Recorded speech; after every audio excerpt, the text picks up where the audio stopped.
The future of the MCU has never been brighter, and I think Marvel Studios has made it pretty clear the direction that they want to take the MCU, kind of starting after X-Men 97, Deadpool, Wolverine, and then after Avengers Secret Wars. And today we're going to talk about what exactly to expect from the MCU, from Deadpool and Wolverine to Secret Wars to after Secret Wars. And today I brought on Law. Hello, Welcome back, everyone. Law. Everybody should remember Law. He's been on plenty of times. You'll see him again. And today we're going to talk about the future of the MCU. Now, Law, I see Nightcrawler behind you. Yes, I got Kurt behind me. I got Scott on my desk, and there's literally I just spotted right here under my desk. I just remembered I had these lying around. Dude, I have some too. These are straight up dangerous. Dude, they're really dangerous. Show everybody while I grab mine. Oh wait, yeah, no, this is me. These are crazy. They're like not necessarily sharp, but they're not sharp. Dude, no, they are like this is metal. I have the same ones. Yeah, yeah. What do your handles look like? Do they look like this? Like They're the exact knives. same. They're literally just we bought the exact same ones. And yes, they are. They're metal. I don't know if you get a little crazy ASMR here. Yeah. Dude, and they came with like tip protectors, right? Yeah. No, then I don't know where those are anymore. I don't either because I have a couple in here, but yeah, no, but they're crazy. They're crazy. It's really cool how they look though and how they work. I got these as a birthday present, and I was like, dude, nice. I'm gonna die one day. It'll be your fault. Nice. I love them. I love them at the same time. Yeah, but yes. No, they're crazy awesome. And they play in perfectly to what we're talking about, obviously, because the future of the MCU. But Hugh Jackman returning as Wolverine, and I think about the new Wolverine because as we were doing this, I'm like, "Yo, Feige, watch this. I could be Wolverine. What's up?" You know? Yeah. I'm the height for it too. Actually, I'm not like 5'3", 5'4". You're actually taller than he should be. I am taller than he should be, but I'm not Hugh Jackman tall. Who's literally a foot. I want everyone to remember he is literally a foot taller than comic book Wolverine. He's 6'4", 6'3". He's 6'3", I think. He's 6'3". Okay. Yeah. Wow. Yeah. Well, so with Deadpool being the multiversal film that it is, bringing in, the older X-Men and variants of X-Men, which I'm really excited about. But that combined with what we're seeing right now with X-Men 97, everybody's freaking out and they're just kind of like, dude, the X-Men, this is insane. And so now we've heard the Marvel Studios is they're like almost done with the hiring process of the writers for the new X-Men film that is coming to the MCU. This is going to be the start of something just completely different, because if they can do what they did in X-Men 97 live action, like it's done. Like these are going to be the best superhero movies ever made. Like, what do you think about that? I mean, after watching, I went to the premiere of the X-Men 97. So I watched the first 3 episodes, and I remember leaving the theater just thinking, like, if this is any indication of like how Marvel Studios is going to treat X-Men in live action, we are in such good hands. You know what I mean? There was so much about it that I was like, no, this is someone put it in the way that it was just like X-Men 97 makes you feel how you felt as a kid, but when you like actually are paying attention, it's very adult and it's very like it's pretty well written for a quick show. Like every episode packs a punch. And I really hope that means like the live action will also carry this kind of like this weight. And obviously there's stuff that you could only do in animation, but it's also at this point, Disney, Marvel, they have a lot of money to make those things a reality. You know what I mean? Yeah. And so even the fact that Kevin Feige was like saying like, or like they said that he had thought about making it canon to the MCU. I'm just like, okay, cool. So like give us a taste of that in its own new form, if that's what it ends up being. Yeah. Well, and it kind of is. So we're in a weird era right now where the MCU doesn't mean the one timeline that we're used to, right? Yeah. So it is in the MCU. They've actually added it on Disney Plus to the multiverse saga, like sub part to it. Okay. So it is in the MCU, but now the MCU consists of essentially infinite universes. Yeah, that makes sense. It's like, you know what I mean? It's like not in the main MCU timeline, but in the MCU. Yeah. But I think everyone is thinking what you just thought. I think everyone is thinking that if they can just capture what they've done, and like you said, it is, you know, you can do a lot more in animation than you can with live action. With the extravagance of the powers that are at your disposal, a group and like just the mutants, right, and the uniqueness of how the powers are used. Like Cyclops is so awesome, man. So and don't even get me started on what they did to Rogue in the original X-Men series, because it's like watching her here, and I'm like, man, y'all screwed Rogue over in the first one. It's like, wow, like this is how Rogue should be. This is how Cyclops should be, because he got screwed over in the first one as well. It was really just about, you know, Wolverine, Magneto, Professor X, you know. The big focus on Wolverine, and that's actually something they kind of jumped away from in X-Men 97, which I he's love. Not really the main person, right? I love Jean, I love Madeline and Cyclops. So you're talking about stuff for adults. Like if they can bring this into the live action, into the if this is the future, deep stories with great action, Marvel Studios is just gonna blow everything away. Yeah, like everything away. And I'm not just talking like, oh, they're gonna blow DC away. And I don't want to pit them against. You're not pitting them against each other, right? That's not what I'm saying, because I'm really looking from a blockbuster standpoint. Yes, exactly. Like it's just going to, because I love how deep the whole Madeline, Jean, and Scott situation is, because it's like it's so deep, and it's like no one's wrong, right, in the situation, which makes it really hard. It's neither Madeline or Jean's fault that they were cloned. It's not their fault that they don't know who's who. It's not Scott's fault that there's now all of a sudden two of them, especially because it's like, well, I'm in love with Jean, but Madeline just had my baby. Right? You know, and there's a part of him that will love her forever. You know what I mean? Right, like, exactly. So that's deep, man. And then at the same time, Jean gets a little confused and kisses Logan, and Logan's loved her since he's freaking known her, right? But he's such a stud about it, right? You know, hey, bro, don't even get me started on Emma Frost showing up, and like, I'm like, oh man, she's gonna get involved too. And that's the thing that I don't know if people realize, if their only example of the X-Men is like the live action movies. You don't know how deeply they all it's like a very incestual kind of group of heroes. You know, you got Wanda and Scarlet Witch. You got like, you know, Logan has been with everybody. I feel like there's even alternate timelines where he's with Storm. You know, but like exactly. But that's what I really liked about X-Men 97. I was like, oh dang, some of this show is like straight up just like kind of sexy. You know what I mean? Like, all the Goblin Queen stuff. I was just like, okay. And then they gave us stuff like episode 5, which was just insane to watch. And then even the most recent episode, when you're watching this, what was it, episode 7 that it was? The last one, Man, like what you said, like they gave Rogue all this power. They did the powers right. They have homages to things. One of my friends is a storyboard artist on this show, and he like was playing Marvel versus Capcom.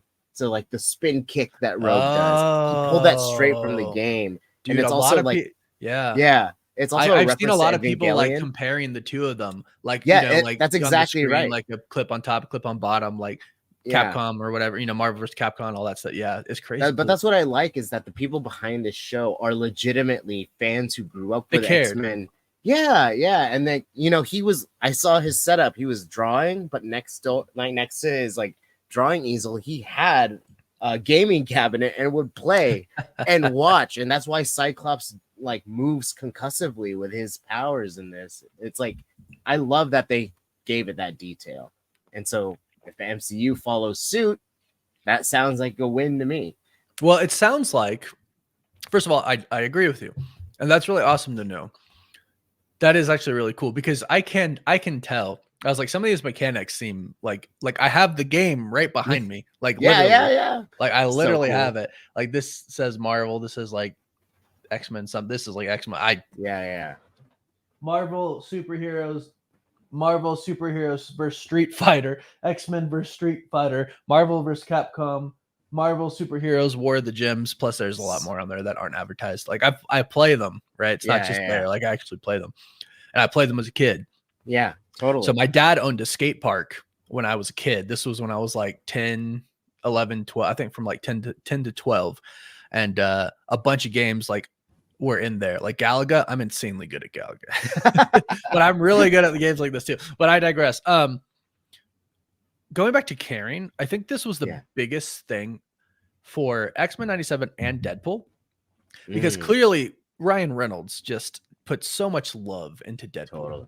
Yeah. And I know personally, excuse me, that he's been working on the script for like years and years, like years and years. And that's why Deadpool already looks freaking amazing. And everybody who's seen footage of it, like CinemaCon, they're like, wow, it is amazing. And like people who are talking about it, like, yeah, this is a game changer, right? So it's all about caring. And I think that's something that Marvel's been missing, because they've just hired directors that weren't suited for the job, hired writers that weren't suited for the job. They were giving people chances, which is always fine. But I think what they were missing was giving the right people the right chances. Like, it's cool to give people chances who are like up and coming, you know, or maybe no one took a shot for them yet. And that's fine, but you have to find still the right category of people to give that opportunity to, right? You have to give it to these super fans.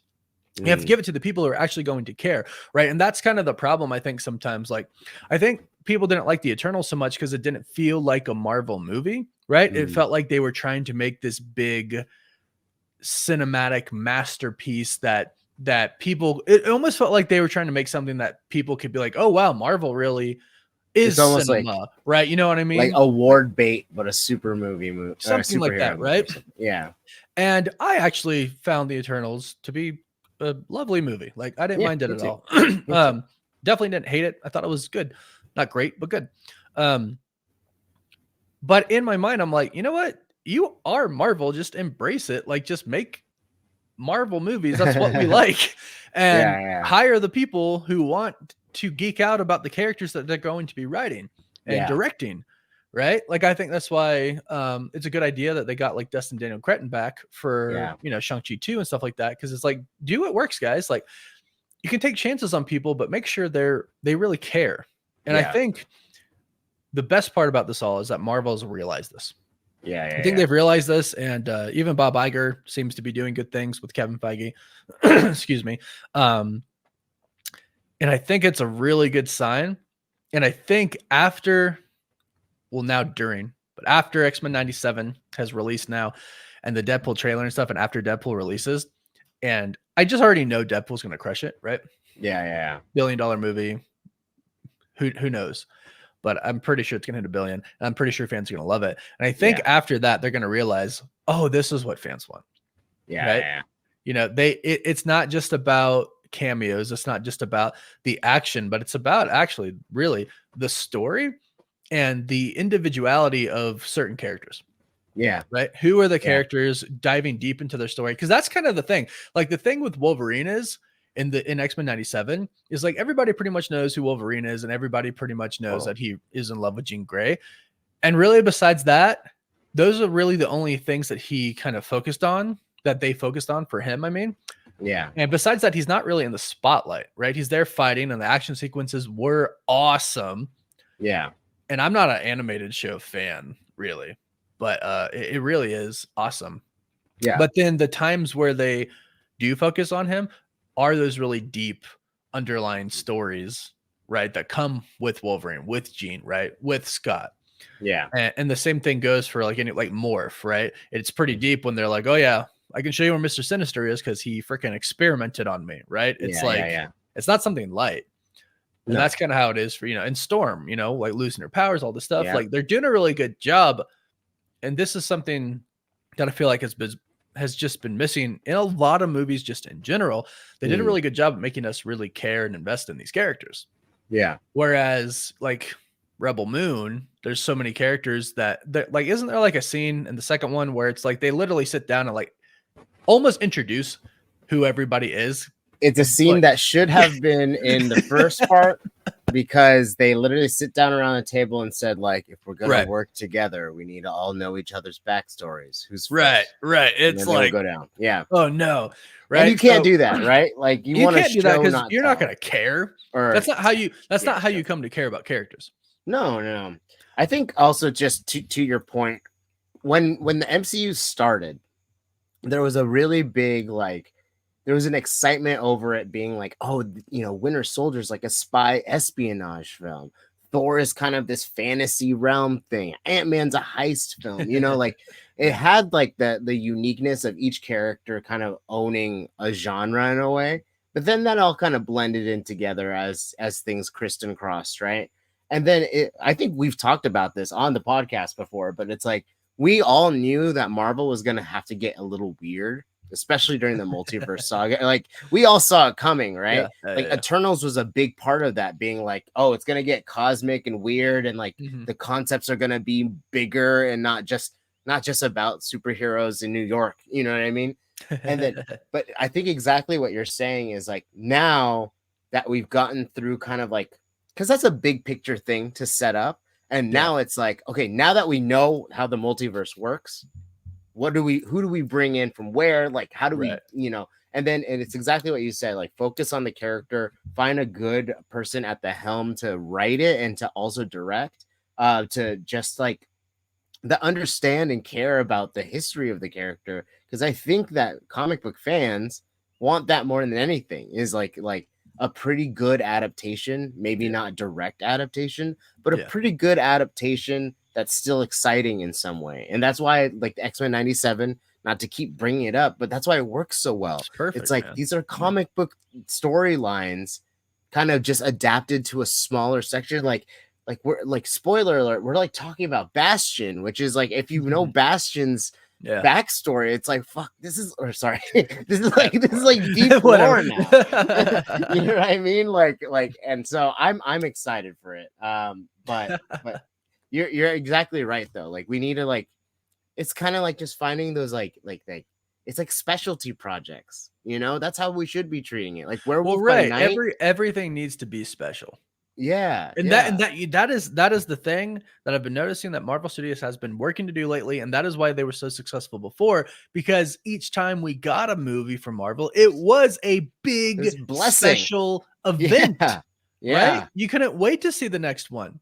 Yeah. And so that was a problem with the Disney Plus. We went from 2 movies a year to they wanted to do 3 to 4 movies a year and like 6 Disney Plus shows and special presentations and Halloween specials and stuff on top of that. No way the studio could keep up with that, right? No, there's no way. So the projects didn't end up becoming special. And like, yes, they put more time and effort on WandaVision and Loki because those were the first ones, right? But after that, they're like, okay, we have all these other ones to work on. Let's go. Yeah. But they're not doing that anymore. And I do believe they are trying at least to give each project that special touch. Yeah. So with the X-Men, Feige knows the future is the X-Men and the Fantastic Four. Like he knows it. Back to that Fox world, I guess. Yeah, where he started. He literally started with the first X-Men film. Like I think he was a junior producer, associate producer, something like that. Yeah. But it's just, it feels cool because also at the same time with the Fantastic Four coming and the new X-Men coming and a reboot of the MCU that will allow Iron Man, Captain America, Black Widow to return and new original Avengers to return as well. That's really exciting because you can start from ground zero. Because one of the best things about the the Infinity Saga is that they were so special because they really did take their time to build it up, right? We have an Iron Man movie, Hulk, Captain America, Thor, then we have an Avengers movie, right? And then we went back to those same characters because why? Because we were invested in them. Those are the characters that we loved, right? They do that with the X-Men. It's game over. Like game over. Like you do that with the X-Men and the Fantastic Four, and people are going to care so much about these characters and so much about these movies that no matter what, they're going to go see them, right? Yeah. And it's just going to be, but that is the future that I'm super excited for. To feel, it's almost like X-Men 97 is a perfect example again. It's almost like I loved the original animated series that I watched when I was 5 years old. And I love this new one. Now, I almost feel like that's what it's going to feel like once the new next saga of the MCU happens. It's going to feel like the beginning of the Infinity Saga with the very first Iron Man film, when we get like a Cyclops solo movie for the first time, Professor X solo movie, right? And then they build the X-Men up to be a team. Then they interact with Fantastic Four. Then you build up new Avengers, and then they all interact together. Like whatever the next saga is, the next couple sagas are after this saga are going to be bigger than the multiverse saga. Yeah. Just I can definitely see that. Yeah. I mean, there's so much history and like there's so many characters, there's so many ways you can group them, you know? And then totally. And on top of that, you know, there's I don't know, we're like with all the cosmic stuff, that's also just as big as like the multiversal stuff. Like there are so many characters that you can just dive into that come from space that could work with the Fantastic Four. Doom himself, like, you know what I mean? Like that's gonna be the and like that's an exciting thing because like you know, any comic fan knows how integral Doom is to a lot of the horrible things and events that happen. He has to be like a major player. Greatest. He. It's really hard to say this, but I think a lot of people regard him as the greatest.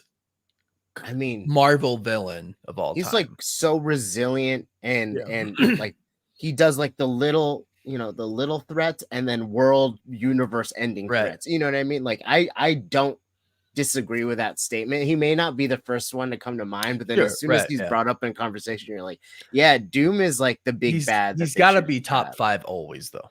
Yeah, right. Yeah. There's some there's great Marvel villains out there, but he has to be top 5. Like, he's one of the greatest villains of all time. He's, you know, it's like the Joker. It's like, the Joker is one of the greatest villains of all time, right? It's Doom for Marvel, I feel.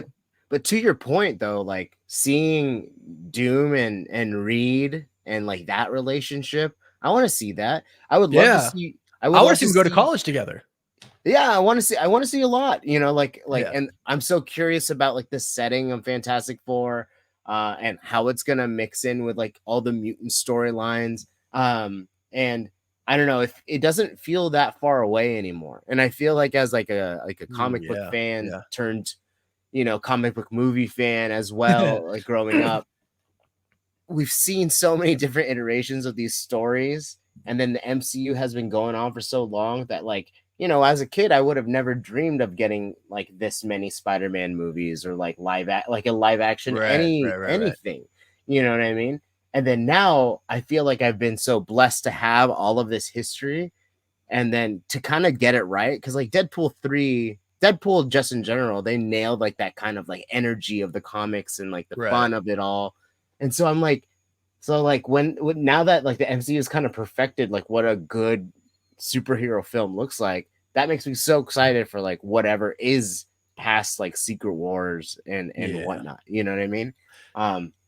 It's crazy. It's crazy to think that we've gotten here because it's like it's been a long time coming, which is crazy. It has been. I actually, when you said all that, I was thinking, I was like, man, I actually remember in Spider-Man 2 when they were trying to come up with the name for Doc Ock and they're like Doctor Strange. I'm like, yeah, I remember that too. I was like, what? And then you start to think like, man, maybe some of these heroes could actually interact with each other. Maybe it could be like the X-Men animated series where you have the Spider-Man crossover, where you have the Avengers crossover, where and your mind gets thinking, and then all of a sudden, 20 years later, here we are.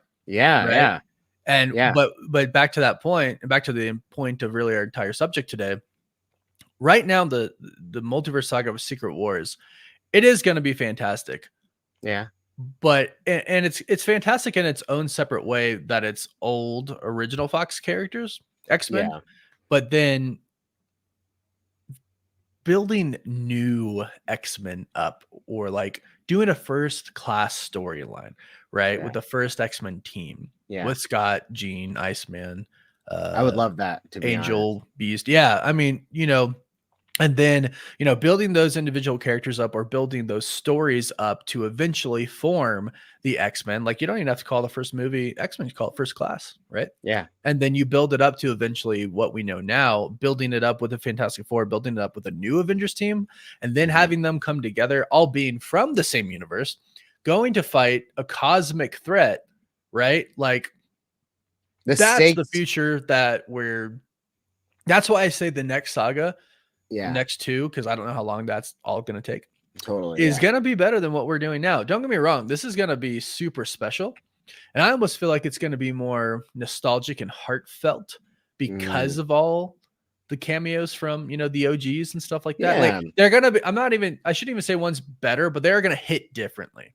Yeah. I mean, if you think about the way No Way Home made me, I think about how it made me feel in the theater, even just like Infinity War and Endgame, like even just like subtle callbacks. But then now it's been so long since those movies, like, I don't know if they can give them the same respect that, like, because I think that they really respected Andrew Garfield's Spider-Man, and they did a lot of justice to him, and they honored Toby's as well. You know, like, do I want to know more about their universes? Yeah, fuck yeah, and like I hope it almost opens up an opportunity for them to like continue their stories in their own way. Yeah, but like when I think about like the Fox characters that have gone through a lot, like how many times have they retconned that timeline? You know what I mean? It's so messy. Yeah. And so if they can leave them, because that's a problem, man. Like those characters in like Dark Phoenix, I think was the last live action X-Men movie they did. I think so. And I was just like, man, you really went off the rails here, because First Class, X-Men First Class felt like a great redirection of where we were going to go. Days of Future Past was pretty solid. We had Logan, but then it like, what happened to Apocalypse? What happened to Dark Phoenix? Right. And so now it's like you said, like, it's like not only honoring the legacy of all those movies, but to like give them all like a proper maybe send off and then start fresh, know, same characters, new lens, like I'm so excited for that. Yeah, that's what I'm looking forward to. Kind of a justification for some of these characters and then a fresh start. I actually think we need a fresh start. Yeah. I think we're at that point. I really do. And it's all really exciting. Yeah. But I know that the future is super bright because of the X-Men. Yeah, because I'm just so excited, man. I'm so excited. And Kevin Feige is excited too. That's where he started. And this is like the one he's wanted. You know what I mean? I feel like what X-Men, the Fantastic Four and the X-Men are like what he's been waiting for. He's super excited. Yeah. And he is going to care. He does care, but he's going to make sure other people care. Totally. And he's not going to approve anything that's not going to work. Mm-hmm. So I'm excited for the future. Me too. I hope we've helped anybody watching / listening be excited for the future. And if you're not, let us know. Let us know why. Yeah, and why not? But if you are, please let us know how excited you are in the comments. Yeah. Show Law some love in the comments. He will be back. He's been here before, and he will be back. Thanks for being here today, Law. And let us know some subject topics for our next podcast. If you have any in mind, those are the comments down below. Otherwise, we will catch you all next time. Woof, woof.